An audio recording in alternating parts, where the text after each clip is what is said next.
Welcome to the At the Coalface podcast with your host, Jason Greenwood. This podcast is all about what it's really like in the trenches of digital and e-commerce.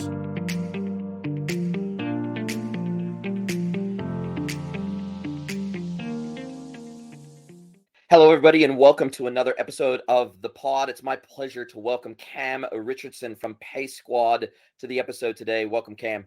Great to be here. Thanks, Jason.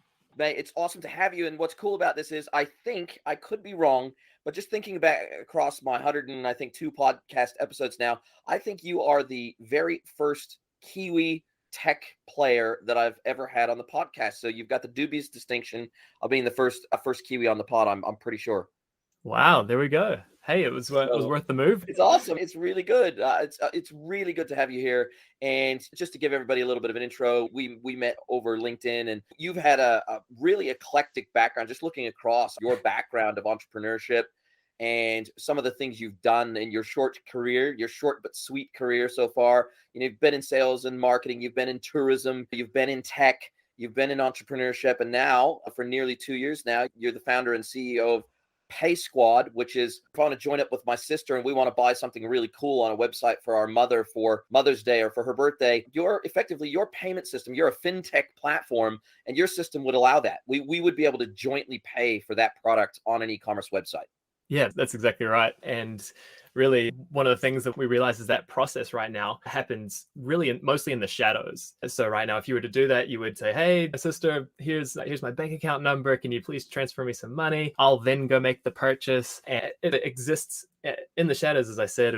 And so for the merchant, they have no idea that there's been a collaboration as a part of this. When we really analyze the problem, it used to be, hey, group payments are hard, which is true, and which is still true. But I think really to encapsulate our vision with PaySQUAD, we looked a bit broader. And so our problem statement now is that payment gateways and point of sale systems around the world are optimized for single consumer transactions, despite a growing number of group payments. And really because of this, the group payment process can be quite chaotic, and merchants are actually missing out on harnessing the benefits and potential of this payment method. I can't believe that you're the first to think of this. It's so surprising because there's been innovation in so many other parts of the fintech and payments space, all the way from crypto, all the way to NFTs, all the way to BNPL services and payment wallets and near field communication driven payments and mobile payments.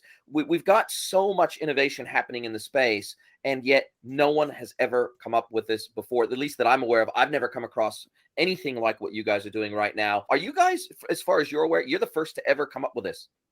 I think VC firms or investors hate to hear that, right? Oh, we have no competition. But really, when I look over the state of what's gone in the past, we see a lot of different examples, but really they've focused mostly just on facilitating the group dynamic, and they've left merchants completely out of the equation. And to my knowledge, we're really the first group to really be going after that and saying, hey, we're actually merchant centric with our solution, but we will be facilitating it with the group of consumers. And I think because of that, you mentioned my background. It's like all over the place. But it was in looking at this and saying, hey, this is a problem I feel really strongly about. But secondly, that the current solutions out there are not up to standard for me. And secondly, the entire market forces right now, or like everything that's happening in the world, is really pushing things towards e-commerce, really pushing things towards payment innovation and fintechs. And I'm on the other end of my e-commerce journey than you are, Jason, in terms of just getting started, just getting the feet wet. But from what I can see already, I'm loving it. That is amazing. That is truly amazing. I absolutely love digital. I love e-com. I love tech. I love fintech. I absolutely love the fact that there is the opportunity still, with all of the innovation that has happened, the COVID-fueled innovation that has happened over the last nearly 2 years now, there is still these massive gaps in the market. And you guys have been running right pretty much since the beginning of COVID. That's about how old you are. And I wonder, did the advent of COVID push you over the edge and push you into this as you saw e-commerce start to explode and you saw what was on the horizon? Or was this more of a scratch and itch scenario where you went, shit, I would love to be able to do these group payments for family, for friends, for gifts overseas, et cetera, et cetera? Or was it just, hey, I see a gap here. I think we can take out this gap, and I'd love to bootstrap and get something up and running to deal with this problem? That's a great question. And really, it was a combination of things. I myself have always been a bit of a prolific payer, and it really started in uni days when I felt wrong showing up to someone's 21st, like a really significant birthday, with what I could afford, which at the time would have been probably a mug or a t-shirt. And so what I would do is be like, right, I know a lot of my other mates are going to be in the same situation of not knowing what to get. If we combine our purchase, and we can actually get them something that they'll really want, because we live in an age where if you want something that's within the normal affordability, you just go get it for yourself. Like, you don't really need to wait for an occasion or anything like that. And so I did this a lot, but we really had mixed experiences with it. I distinctly remember one time it was a friend's girlfriend was putting some money together for an iPhone, and she ended up having to pay a lot more than she really originally anticipated, but the deadline was coming up really close, and she just felt so dejected. And it really struck a chord with me that such an altruistic goal had come short because of the methodology that we were using. And so that was one core component. The second one was getting a glimpse into the B2B2C, the buy now, pay laters predominantly. And that whole revenue model, that business model, struck a chord in me. There was like, I realized, just as probably a lot of people do, is how on earth does Afterpay make money if I'm buying a $400 snowboard and I'm paying it in 4 installments of $100? Like, how on earth are they making money? And I realized, okay, I did a bit of research and was like, oh, wow, the companies, like the retailers, are spending anywhere from 3 to 5, even sometimes more % to have that functionality at their checkout. And then I thought, wow, they're willing to give up that much, but not only give that up, but also have it broadly plastered on their like physical stores and on their e-commerce side and everything. And something about that just leapt in me. And I was like, that actually probably needs to be, that could be the very solution for group payments that we've been looking for. The third thing, as you rightly say, was COVID. Just going right in March 2020 when we incorporated, we were looking at the stats and the projections of it growing, of e-commerce growing 5 years in development in just a few short months. And we thought, hey, that'd be a great place to be a part of. I can completely empathize with that. And I tell you, as someone who's worked in the space for quite a while, I've never quite seen the frenzy of demand around the e-commerce space for all of the technology, all of the enablements, all of the integrations. It really has become quite insane in the space. And it is slowly starting to calm down a little bit now. It is still pretty nuts, but it is, I guess the world is slowly starting to come to the realization, someone needs to tell our prime minister, but everyone else in the world seems to be coming to the realization that the world is going to have to figure out how to live with COVID now, and it's here to stay, and it's endemic. And so that's taken maybe a little bit of the wind out of the sails of the e-commerce insanity that was happening before, but it's still at an elevated level. And I think we've found a new base for e-commerce. And so that tells me, when you look at Shopify's earnings report that came out, and they're still showing insanely strong growth. Their earnings came out yesterday. And when you start looking at the earnings reports of not only the platform vendors, but the fintechs and everything else, that this new normal, this new level of e-commerce is here to stay. Maybe it's not, maybe we didn't leap ahead 10 years as it was originally looking like we would. Maybe we've leapt ahead 5 years, but we've definitely leapt ahead to a degree. And that is going to become the new base. And as you rightly point out, customers are looking for new payment solutions that are easier, they're more friction, and they're lower cost. And so it feels like you're meeting a whole lot of those experiential expectations in one fell swoop. And if we think about the actual tech itself that you've built and are building, what e-commerce, now I'm guessing, and correct me if I'm wrong here, you would plug into e-commerce platforms just like any other payment gateway would.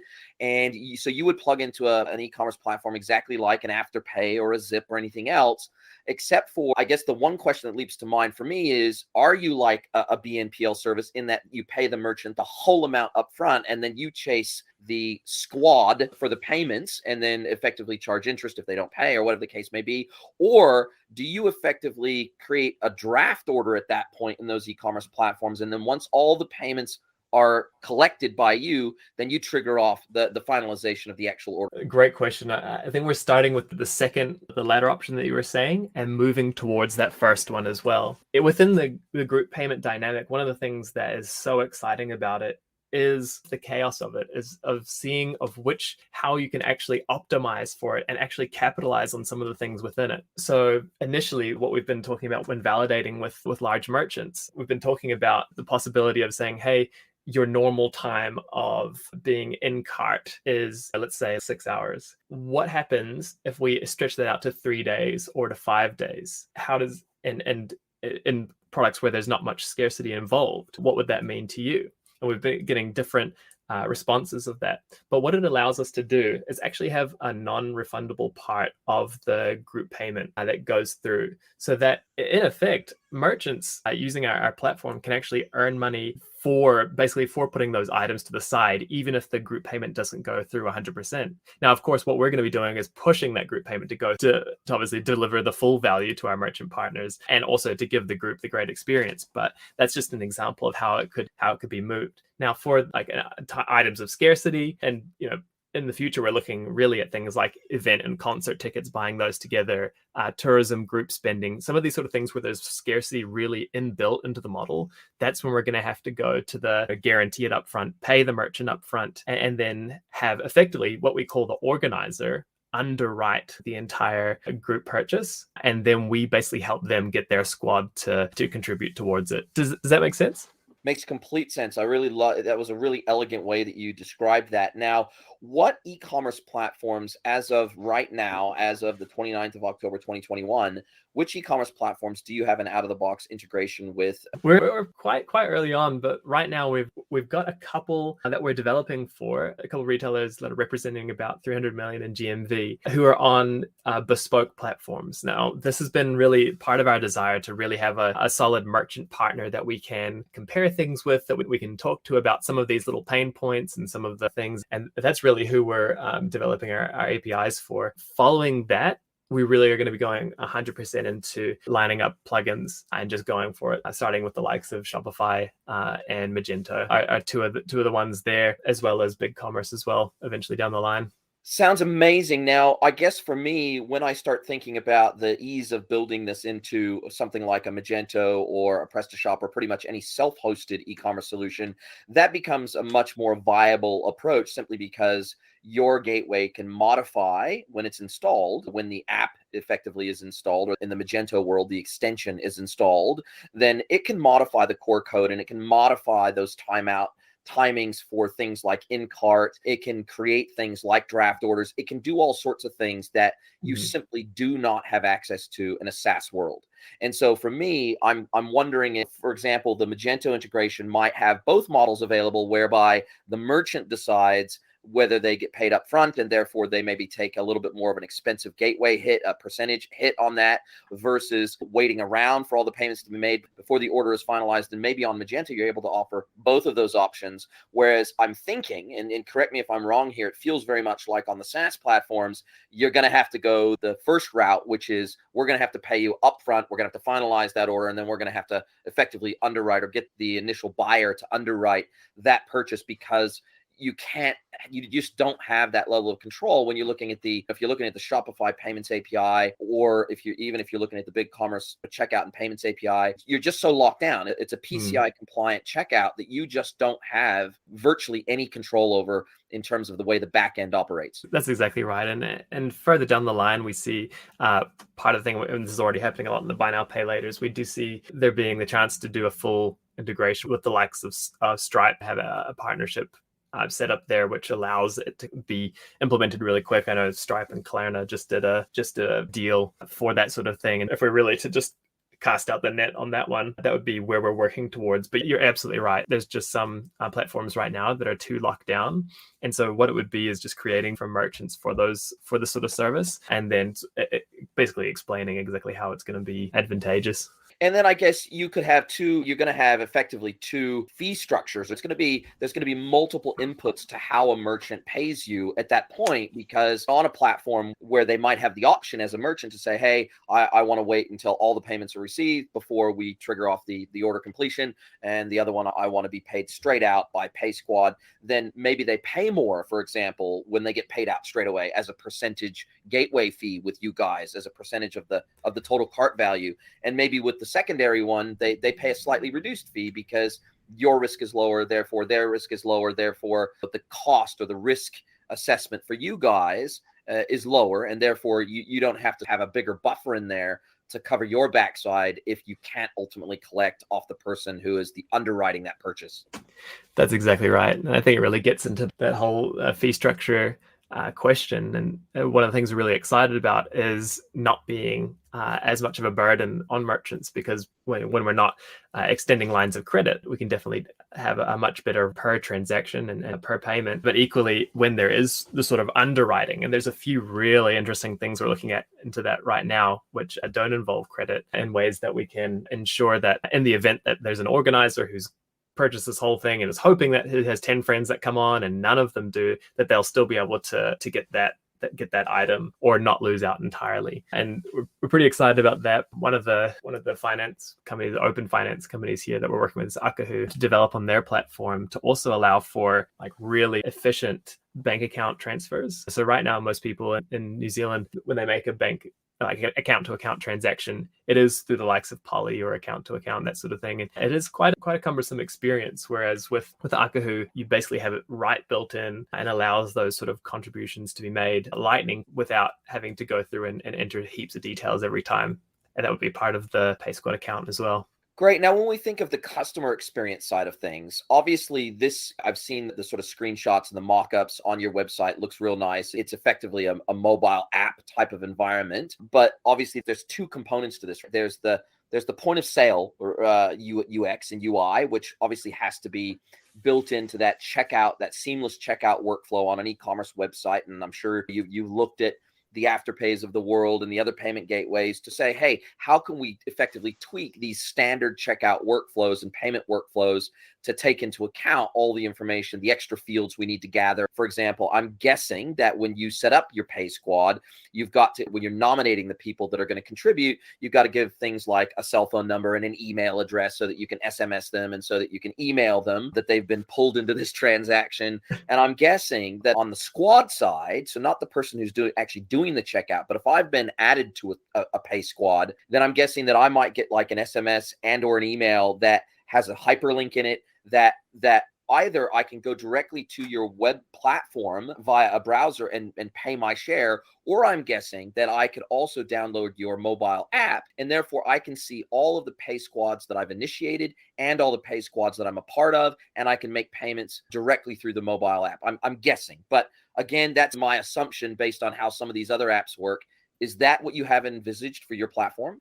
It is. And listening to your other podcast, Jason, I'm always impressed at your ability to just like wrap other people's businesses so well and wrap them up so succinctly. And that what you've laid out there is effectively our stage 1 and stage 2 strategy. Stage 1 being, hey, it's all URL based, in which there's an organizer. So really in our terminology, we've got the organizer who makes an anchor payment that says, hey, something's going here.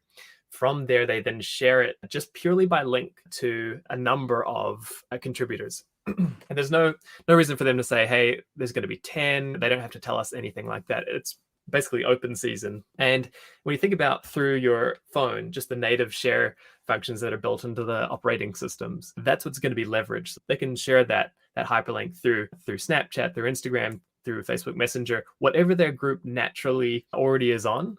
We can facilitate that. The stage 2 is certainly then creating what would probably be called something like a social payments platform or a multiplayer payments platform, in which it is app-based. We do celebrate the fact that you've contributed to this many things and you've organized this many things, and also even looking into sort of the affiliate route even of having card issuing in the background as well.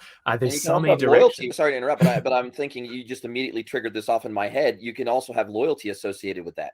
Absolutely. You can see why I'm getting a little excited about this sort of thing, and why I'm dedicating this part of my career to chasing it. There is so much scope for this, and really what we're aiming to do is usher in a new era of multiplayer commerce, and that's really our tagline, because we think group payments are a great force for good in the world, and also just lead to more sustainable purchases, both from the people contributing, they're not going into debt or impulsively getting things, but equally, like they're able to afford more sustainable products as well. Some of the higher price, maybe some local goods, that sort of thing. And that really fires us up. So you're absolutely right. It is definitely something that we're looking at in the future, and even partnering with the likes of Carted one day. Mike, if Yeah, you're listening, yeah, absolutely. to roll out, because we love what they're doing as well. And there's so much that's happening in the space. Yeah, you've hit the nail on the head. And I'm guessing that you are starting initially with, in the New Zealand regulatory environment, you're starting with NZD, you're perhaps starting with New Zealand-based merchants because those foundation merchants as that test and learn phase, because you're based in New Zealand. But then when we start thinking about global e-commerce, even if you only ever built a plugin for Shopify, for example, 1.7 million Shopify websites globally, and they're all around the world, pretty much everywhere outside of China. And when we start thinking of that, we're looking at so many different regulatory frameworks. We're looking at so many different tax regimes. We're looking at so many different currencies. We're looking at different banking rails in each country for settlement and forex, and just there's just so much that we're thinking about here in terms of the level of complexity that kind of has to be built into the app model framework, or even the plugin and even the gateway. There has to be a lot of plumbing that has to be built out to facilitate all of this in a seamless way for the consumer. And we saw that even with Afterpay. They started in Australia, AUD, then they slowly expanded one country at a time, one currency at a time, and it took them a few years. And then they ultimately went with, I think they're called ClearPay in the UK. And then they, of course, expanded in the United States, and now they're underneath Square's umbrella. And of course, that's allowing them to expand even faster because they're now effectively a feature of Square as opposed to a standalone platform or product. And I'm guessing you've thought of all of this stuff and you understand that there's a lot involved as you look to expand globally. Now, as you're staring down the barrel of this level of complexity, and obviously you haven't done this before, you're new to this, but you sound like a gun. You sound like you're a fast learner, but you sound like you're super smart and switched on, and you're picking this up as you go really super quickly. So I'm super impressed by. But A, are you bootstrapped? B, are you looking to partner potentially with VCs who have experience in this space, who can open doors for you and make connections? Or are you saying, hey, I'm going to go this alone, and then hopefully in 5 years, I'll have the same kind of exit that Afterpay had, but it'll just be us? Wow, a great question. There's so much to unpack there. I'm Yeah. excited to have a go. Look, I'm a sponge. I'm here to enjoy the process. And really, Afterpay's had a large number of international struggles. We look at Afterpay's playbook so much to see what they've done. The main things that we can see, yeah, absolutely, their international expansion was hard fought, and there was parts where they had to do partnerships, all that sort of thing. But in the end, just the fact that in 5 years they created a business that could be valuated at $39 billion, I think is testament to this fintech space. There's just something about it. It's not even necessarily the revenue, like the core revenue components, but it's also this extra value that you're bringing to the table as well. I'm really excited about that. We also acknowledge that while it is like some of these international expansion points will be difficult, will be hard fought, it is becoming increasingly easier than ever. And our model really lends itself well to the crypto surge that we're seeing at the moment. And through the likes of NFTs, DeFi, all sorts of different things, we're seeing before our eyes stable coins as well, tokenized purchases. We're seeing a lot of these barriers coming down as we go. And quite frankly, we want to be at the forefront of that as it's getting easier, and keeping our finger right on the pulse of some of those things. Now, the other thing to mention is that my co-founder, or my first business partner, is actually based in Indonesia, in Jakarta.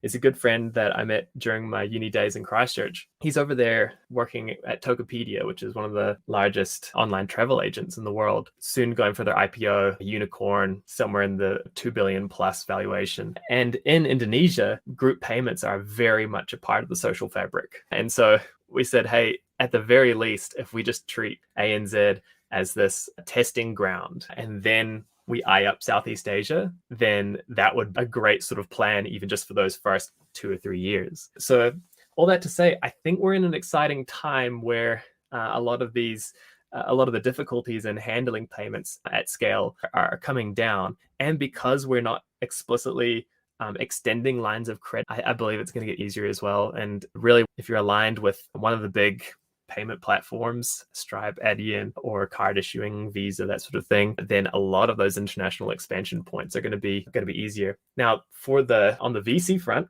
we do have a couple large VCs that we're in cahoots with right now. But when I talk to my devs, they're like, "Nah, we can do this." And we do have a really stacked team that we're just building at 100 miles an hour right now.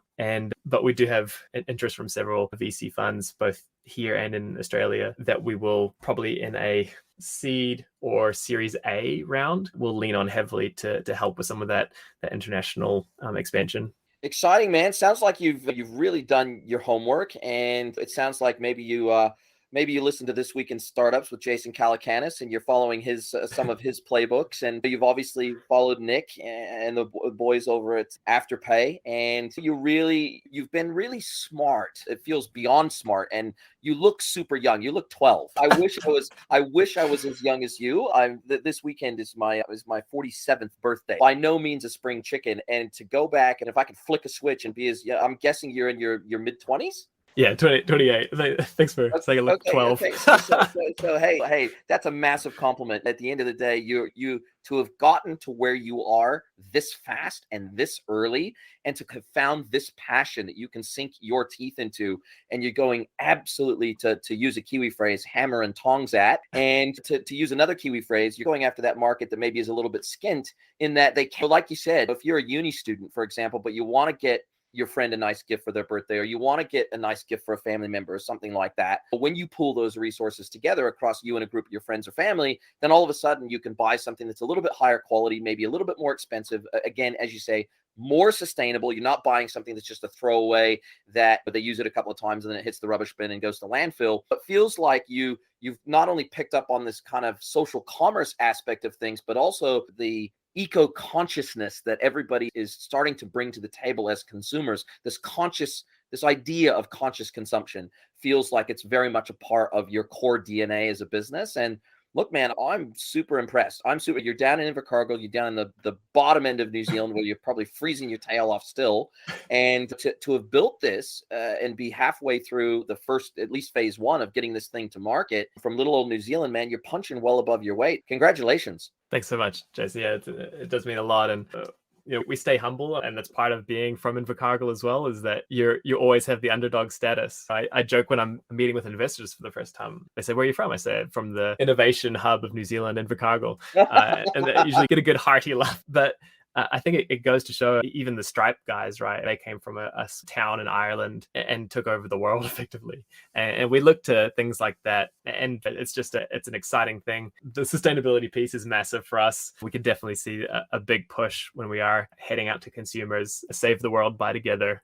That's probably going to be one of the big calls there, because young people love to be a part of that sort of thing. And it really, for us, we get two responses when we've shared this with consumers. One is, "Oh, okay, yeah, I'd probably use that. It's probably not going to be too common." And the second is just this rabid, they grab your top and say, "Why haven't you built this already?" And that's really who we're building it for. And that's why when we talk about our usage cases, just to give people a taste of what that is, and the retail space, which we view as our beachhead, it would be for those birthdays, the wedding registries, baby showers, anniversary, coworker gifts, family Christmas purchases. But then it's the other verticals that we're so excited about as well, about, as I mentioned before, event and concert tickets, tourism group spending, like a bulk buying discount, the utility bill splitting, group investment, and collaborative ownership, even tracking something like a large asset that a number of people own, and then tracking it as it depreciates in value, and then allowing people to sell off their portion. The angles you can go with this are pretty exciting. So it's been a pleasure to share about it. Mate, it's exciting. This concept of a syndicate, whether the purchase be small or large, effectively you're talking about a buying syndicate. You've effectively converted that clunky process of putting together a buying syndicate, and you've brought it under this really slick concept of a fintech that is automated and mobile first. And it's really exciting to think about where this could go. Now, I'm guessing that from a UX perspective, that ultimately you'd like to, if I'm setting up a squad and I'm what you call the organizer, at checkout, then I could nominate 3 or 4 mates. I could put in their email addresses, their phone numbers, whatever. And then you could start to take over some of the messaging, the push notifications, the in-app notifications, all that sort of stuff. If you've got their contact details, then all of a sudden it allows you to grow more virally instead of just them emailing a link to friends or slamming it around on DMs or whatever the case may be, where you're a little bit more out of the loop of that circle of friends that you then can remarket your services to, or at least bring them into the fold of your platform and have their user data at least in the platform other than just their credit card data or whatever. It feels very much like in a perfect world, you would facilitate all that squad building right through your UIs and then also drive them to an app experience where you're going to be able to gather a lot more data about those individual users. And then once they're part of the fold, and if it's super easy to use, and if you follow the same model that Afterpay has done, which is to effectively create a marketplace of merchants that support that payment method, then all of a sudden that becomes a hub in its own right, where somebody that wants to use PaySQUAD can go to your marketplace of merchants and say, hey, look, I want to buy this gift, but I only want to buy it through a merchant that supports PaySQUAD. It feels very much like this ultimately is going to end up being an app-driven experience, but what's your thinking on that at the moment? Yeah, that's exactly right. And there's a number of really a number of inbuilt advantages to that for us, but also for merchants as well. When you've got, with the group dynamic, if you've got someone going to, let's say, a Torpedo 7 and buying a kayak from there, there's a really good chance that other people in that group are going to be kayak enthusiasts or are going to be outdoor enthusiasts. If you think about the retargeting that's then possible there through the app, so suggesting to maybe other friends in that group to say, hey, we noticed that Bob's birthday is coming up. Have you thought about maybe getting him something from Torpedo 7? By doing that, we really are basically influencing decision. And because of that, we are bringing more value to the merchant as well. And really, when it comes down to it, that's our path to solidifying our place in the market, is having that opportunity and saying, hey, we actually created the sale for you. Wow, man, I'm hyped. I'm pumped. It's super exciting. Is this the first podcast you've talked about PaySQUAD on?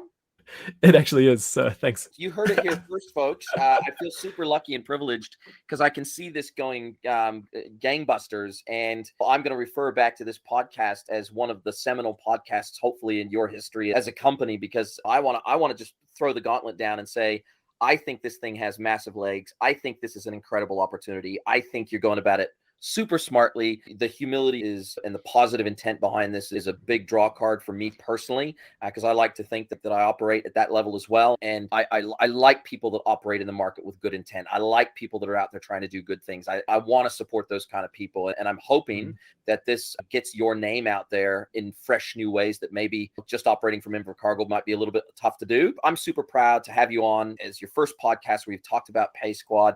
When do you think your initial MVP product will actually come out of kind of that first retailer merchant beta? When do you think you'll have a product that you think V1 or V.1 is ready to go to market with?